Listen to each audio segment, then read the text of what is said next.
අද අපි වර්ග සමීකරණයේ විසඳමු වර්ගපූර්ණය කියන සුපිරි ක්‍රමයෙන්.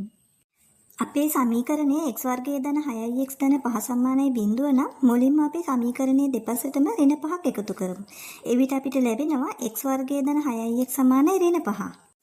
ටීචර් අපි හැමතැනම ඉන්නේ x එක තැනකට අරගෙන වට කරලා ඉබ්බෙක් දානවා නේද?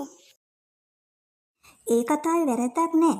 අපි සමීකරණයේ දෙපැත්තටම x පදයේ සංගුණකයේ භාගයේ වර්ගය. ඒ කියන්නේ 3 වර්ගය එකතු කරනවා. ඒ කියන්නේ අපි දෙපැත්තටම 9 එකතු කරනවා. එතකොට අපිට ලැබෙනවා x ධන 3 වර්ගය සමානයි 4 කියලා නේද ටීචර්? අන්න දැක්ක නේද? x ධන 3 වට කරලා ඉබ්බෙක් දැම්මා. හරි රුවන්. දැන් අපි විසඳුම් බලමු. දෙපැත්තෙම වර්ගමූලය ගත්තාම x ධන 3 සමානයි ධන හෝ ඍණ වර්ගමූල 4 කියලා ලැබෙනවා. ඒ කියන්නේ x ධන 3 සමානයි ධන 2 හෝ x ධන 3 සමානයි ඍණ 2. ඔව් කසුන්.